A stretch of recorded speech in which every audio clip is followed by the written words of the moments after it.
you want to manipulate the Active Directory, add accounts, add groups, see how things work from a synchronization standpoint with Empower ID, maybe manipulate some of the HR flat menu, whatnot, you'll be able to do that as well.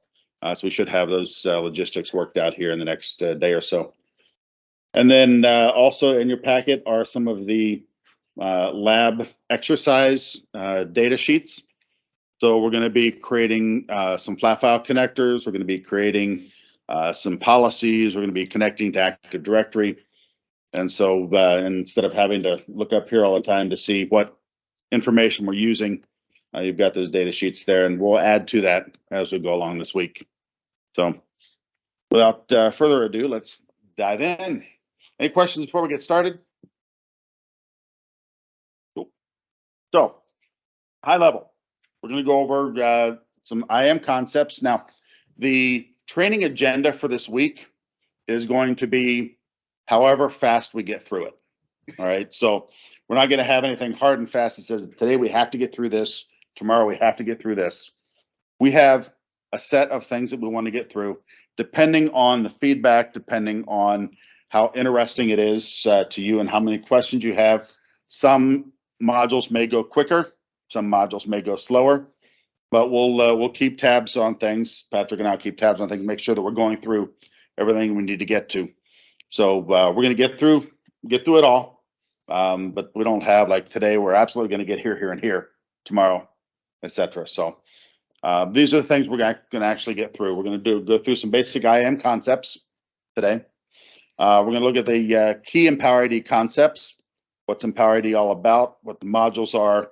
What our model is from an IAM standpoint, and how we approach IAM management. We're going to look at identity provisioning, joiner attribute flows, things like that, and then we'll move on with the lever processes, the provisioning processes, things like that. So what we hope to do by the time we're done this week is we will have taken a system with no configuration, and we will connect to some source account stores. We'll connect to some target account stores. We'll configure the onboarding processes. We'll configure the provisioning processes, the joiner processes, mover processes, lever processes. We'll configure some of our policies. We'll look at the RBAC security model of Empower ID. So you should get a good kind of start to finish view on how to set up, configure, and manage a system to be able to achieve identity management and identity lifecycle throughout the system. So just keep that in mind, and we'll make it through. So, with that, let's start first. IAM concepts: identity governance and administration, IGA.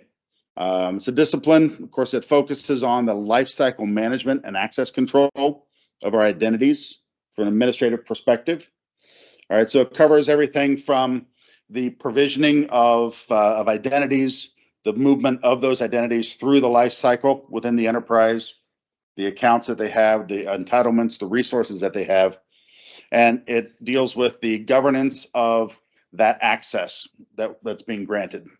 Okay, so it's a pretty common concept when we talk about IGA in the course of a system experience.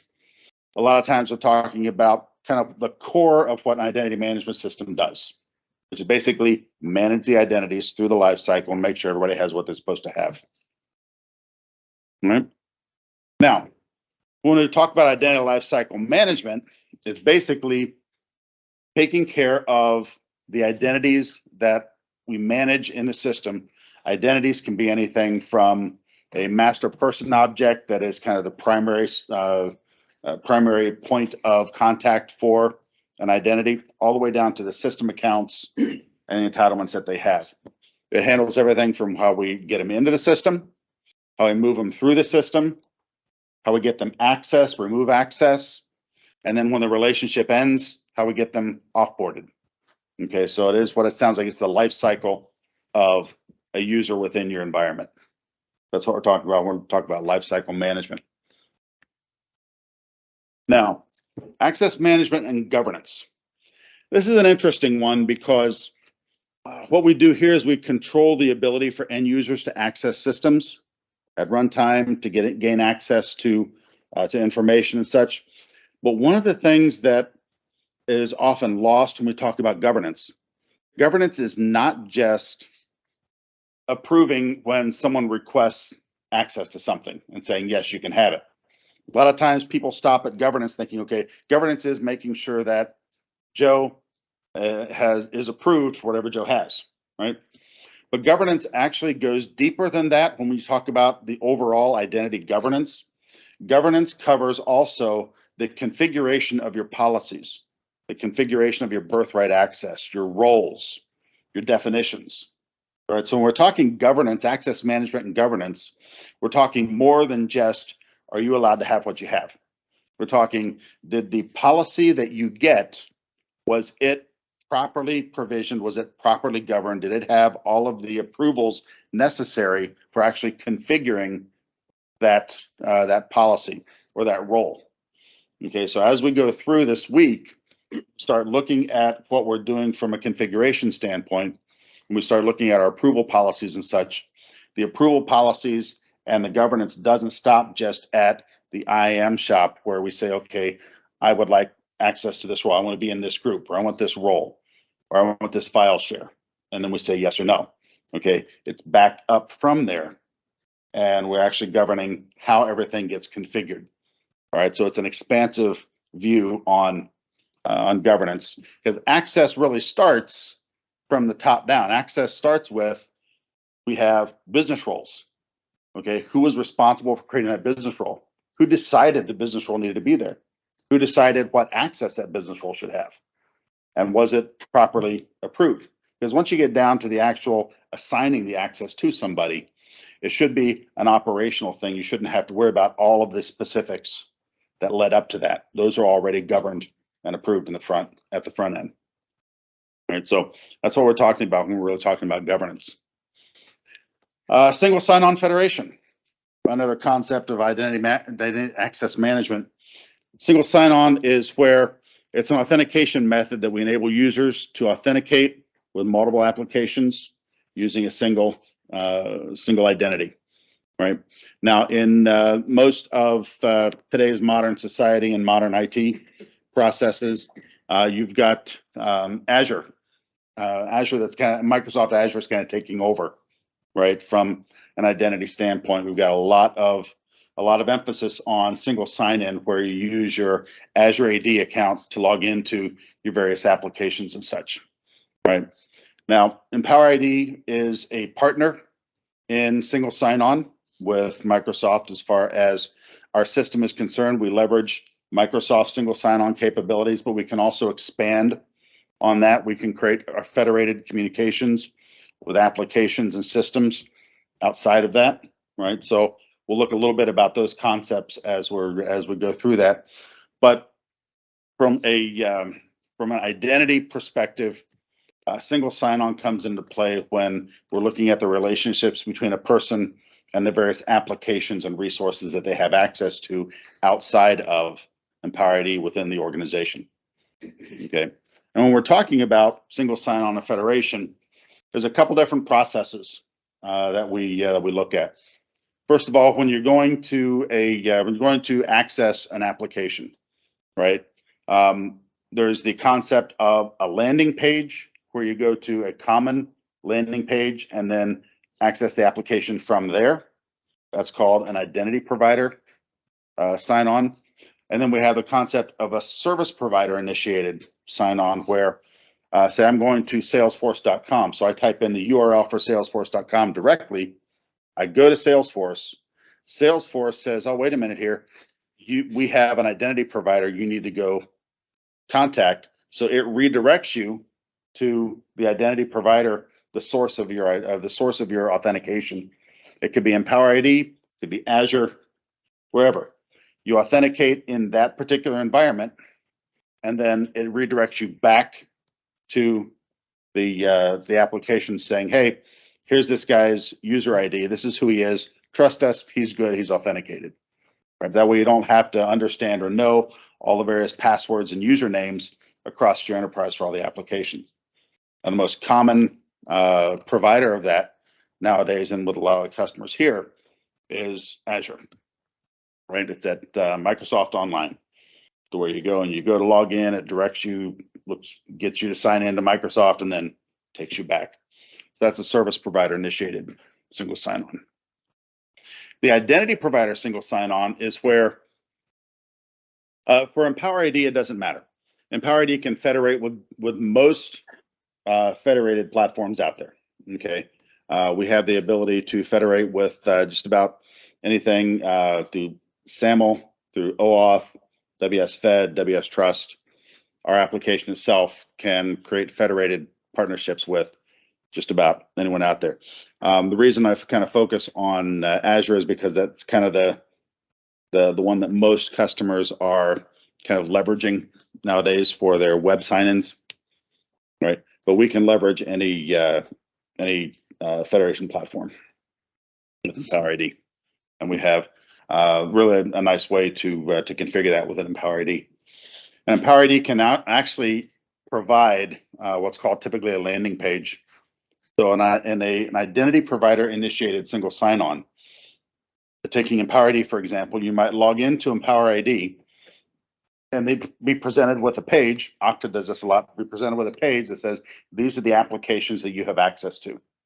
You click on one of the links and it then takes you to that application and sends the federated, the token, I guess, the assertion in the SAML world to that particular application saying, hey, here's this guy, this is his user ID, trust us, he's been authenticated. We can also send claims with that so that when the application, when you log into the application, we can send along what your authorization is. Are you in certain roles? Are you in certain groups? Do you have certain authentication tokens or authorization tokens that the application is looking at? Okay, so it's a matter of identity provider versus service provider initiated. It's a matter of where you're starting your process from. Okay, so that's, yes. Mm-hmm. So user won't see Microsoft login. That is, our ID will fetch token from Microsoft and it will generate its own token and then let the user to log in. I mean, what kind of federation is it? Yes. So when we talk about federation in Empower ID specifically, we can have, like, we'll have a federated relationship, say with Azure, us being the service provider. So you can use another identity provider such as Azure to log into Empower ID, right? So that would be a service provider initiated login where you go to Empower ID first, and then Empower ID says, oh, I need to go find your credentials from this external system, right? So that's where you could log into Empower ID using your Active Directory credentials, your Azure credentials, something like that. That would be a service provider where Empower ID is the service provider, and we're accepting credentials from an identity provider external to Empower ID. All right, so that's where you have the login into Empower ID.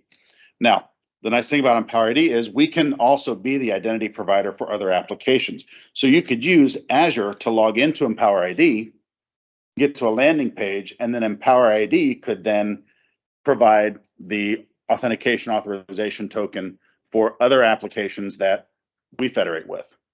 Okay, so you have from an identity provider and a service provider, the entire gambit or mix of how Empower ID can be in that transaction. Mm-hmm. Well, we can use SAML 2.0 to provide the claims, right? We can also use OAuth as a provider. We can also use WS-Fed, WS-Trust, which are, they're not as web friendly, right? They're more for like on-premise applications and such that you might want to do, not used quite as often for that. But the SAML and OAuth are typical kind of the OpenID type of things. Is the main protocols that are typically used for single sign-on in the modern authentication world. Yeah, most of our customers use Azure the ID especially for employees. If some still use Empower ID as the IDP for applications where they have externals that they don't want to pay the licensing fee to Microsoft. So they use Empower ID as the IDP for that. Or if they have applications applications where they really require some very specific things, like UMA, User Managed Access 2.0, which is an extension to OAuth for authorization, or some really custom claims generated for like maybe PKIs, certificate mapping, and some other stuff like that. But typically, you'd be 90% of it would be all Azure as the IDP, only special cases. Yeah, that's where we can kind of extend, partner with Azure, where you can use Azure as your kind of your enterprise IDP. And then for those areas where Azure just isn't quite enough, or maybe you need some of those custom attribute statements, you need some of that custom flow, or need some custom workflows to go along with your authentication, then Empower ID can provide kind of that extension to help you then continue on to applications maybe that aren't Azure aware, right? So there are still applications out there that don't know who Azure is, right? So those are some of the areas where we can kind of extend the Azure functionality. We made a decision a while back. We don't want to compete with Microsoft. That's a losing proposition. We don't want to compete with Microsoft to be the identity provider for everybody in the world, right? Azure does that great.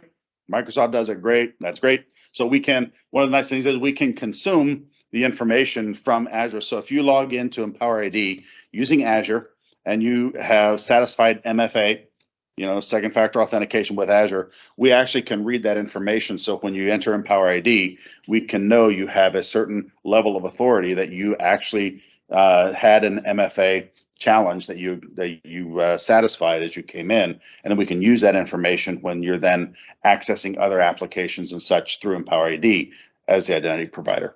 So we can know, oh yeah, they already satisfied MFA without us being the MFA provider in that case, but we actually know that you actually did that, so we can then use that information and passing on to other areas. So we've really come up with a good federation strategy with Microsoft, so that we can just simply extend and kind of fill in the gaps, if you will, where Microsoft chooses not to play. Right. Ready? Any other questions? Ready? Compliance. This is a huge term in the industry today. Everything's about compliance. Now, compliance is kind of one of those big words. It can mean an awful lot of things. You can have regulatory compliance, where we're complying with, the government's, your GDPR, things like that. You have regulatory compliance, and you have process compliance, where you're complying within the organization that I can't have this access if I have that access. If I have this access, it needs to be approved by certain people, right? Compliance. We generally think of compliance in relation to management of risk and the verification of that access assignments to make sure that we're minimizing and we're authorizing the risk at an appropriate level for the organization. So compliance, when we talk about compliance within Empower ID, we're talking really about two major areas. We're talking about recertification, right? That's where you can certify or take a look at your access on kind of a regular basis to make sure that everybody has what they're supposed to have, at any given time, that an authoritative person or entity is looking at that access and saying, yes, it's still good, right? And then we have risk management and risk analysis, where we are assigning kind of risk functions, risk processes, risk awareness to the various access assignments that people have, right? So it's kind of two separate areas of management, right? So, and we can use one for the other. So when we're doing recertification, we can recertify based on risk scores, based on risk functions that people have. If they have certain access, we can certify just that access that meets a certain threshold of risk. So we can use that risk capability and that risk analysis, risk management capability to fuel or to target our recertification processes too. But when we talk about compliance, we're really talking about both those areas of management within the organization. And finally, the big word that everybody knows, in some way. It means a lot of different things to a lot of different people. Roles-based access control. Okay, RBAC. You'll hear a lot about RBAC during this sessions this week, because that's pretty much what Empower ID is set up to do, is make sure that we are controlling things based on roles. So RBAC really is, when we think about RBAC, a lot of different systems, a lot of different areas have their form of RBAC, and it's basically where it's a framework where we try to map at an organizational, perspective, the roles, the access someone gets based on roles that they have. Okay, so we're not just saying that this group of people gets this stuff. We're not just putting people into groups, and then that group's being used wherever it needs to be used, right? In an RBAC environment, really what we're doing is we are assigning the access to roles, right? We're governing that access assignment to the role, right? So that's where our touch points are.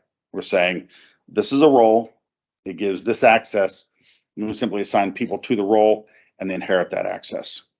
Okay, so that's the concept, the main concept behind the roles-based access control is trying to get as many of the access assignments as possible defined to a role as opposed to individual access, right? Auditors like that a lot more. Managers like that a lot more. And it really reduces the risk profile for your organization if you can get most of your stuff assigned to people through roles. Roles are easier to maintain. They're easier to audit. They're easier to recertify, right? So you're not recertifying 350 different access assignments for a person. You're certifying to have a role. And then that role, contents of that role, the entitlements that role gives has been separately governed and approved by whatever processes, compliance processes, governance processes lead up to that. Right. Yes, we try to minimize role explosion. As we take a deeper dive into Empower ID's RBAC model, you're going to hear that term. You're going to see how we try to optimize and minimize the whole concept of role explosion, right? Because that is a common thing in role systems throughout the industry, is the concept of 16,000 roles. At that point in time, they're really not roles. If you have that many roles, it's really, can it be considered a role? Because it's almost getting down to where it's individual access, right? You have a role for every single person. But that's the kind of the concept from an IAM perspective of role-based access control. Yes. Role we can take it as optimal policy, or it's just a one role where both the owners and user policies attached. Yep. So roles basically play two different purposes, or two different for lack of a better term, roles in the organization. A role can be a container where access is assigned and defined, but roles are also groupings of users. It's a group of people, right? So in Empower ID, we can use roles as both an assignment point for where we inherit access from, and you can also use roles as a target for a scope for granting access. So it can be both, right? We have a concept of owners, we have a concept of responsible parties. So from a governance perspective, we can manage and we can govern our roles, the configuration of the roles, the creation of the roles, the life cycle of the role can all be governed, through approval processes, 4I principles, different aspects of that. And then the assignment of that role to, or the assignment of a person to that role can then also be governed through our IAM shop and our approval processes as well.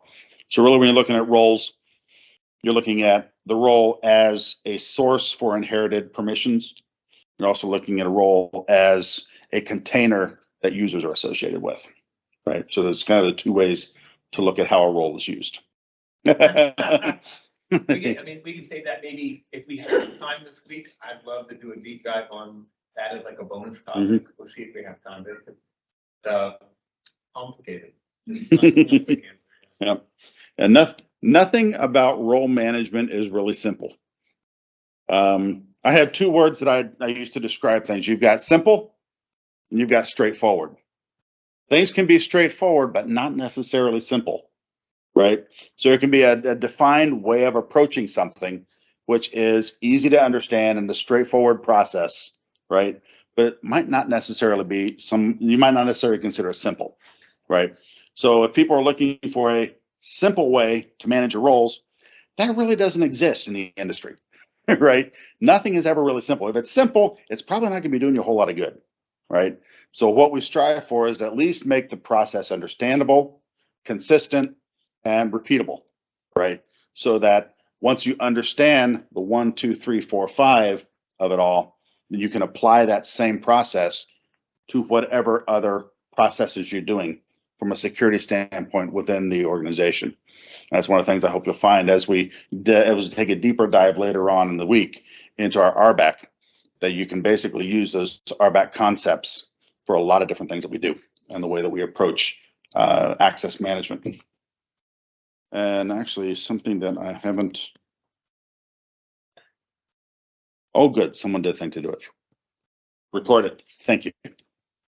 That's something that gets forgotten a lot of times. All right. Next step in our travel through IAM concepts is privileged access management. Now, we're not going to deal a lot with privileged access management in this particular class, simply because it's more of an advanced topic, and it's one of those things where in one week, you kind of got to decide what you can cover and what you can't. So just from a conceptual standpoint, we're talking a little bit about privileged access management. EmpowerID does have a fully functional PAM module, which is what we call privileged access management. And really, privileged access management is focusing on controlling high-level access, privileged access, right? Giving you mechanisms where you can utilize highly privileged accounts, highly privileged identities, and be able to protect those identities from access, right? So in privileged access management, you really have a few different areas that we're talking about. You've got kind of the vaulting of credentials, and you've got systems out there like CyberArk and Thycotic and a lot of other folks out there that do privileged access management. Talking vaulting credentials, right? So you have privileged credentials that you don't want to have kind of a standing password that everybody knows, and that is just there.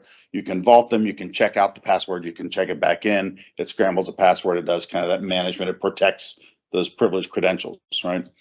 Another aspect of PAM could be privileged session management, right? To where you can use a privileged account that you don't know the password of to do monitored and controlled access to a remote session on a server or a workstation. It's another aspect of privileged access management. It's called PSM, privileged session management, right? So a lot of areas that you can do privilege elevation, so just-in-time elevation. Now here's where it starts blurring the lines a little bit when you're talking about EmpowerID. That concept of just-in-time privileged elevation, which is a classic PAM concept, we actually can do that outside of our PAM module through our standard processes, right? That's where you have a zero standing privilege account. You get an account that when it's by itself has no privileges, right? But as you go to use that account, you can have that account be just in time elevated into the correct privilege for that period of time that you're using it. And then you use it, you access what you need to access, you log out, you check that credential back in, and then it loses its privilege again. So that if that account happens to be hacked and someone's able to log into it, so sad they have no access. Hey, I can log into this server with this account. No, you can't, because that's got no privilege. It's not RDP-able. It's not, it's got no privilege in the system at that time that you actually were able to hack it, right? Next time someone uses it, it's going to scramble the password. It's going to bring them up to the privilege level they need. They're going to use it, and they're going to take it back down. So it's concept of just-in-time privilege elevation. All right, so it's kind of the concept of privileged access management. It's a wide range of things that you can do, and there's a lot of applications out there that can do that. The beautiful thing about EmpowerID is with EmpowerID, where you've got your identity lifecycle management happening, you've got your access management happening, You can also combine that with all the roles and the protections and the risk management that you have, with also having that PAM capability that can leverage those other processes, right? So you don't have one system that's managing your access and your account lifecycle and stuff, and another one that's managing the privileges associated with your highly privileged user accounts. You've got one system managing it all, right? So this little plug from Power ID, you gotta expect that. You're gonna hear it this week. I like my product. What can I say? So, privileged access management.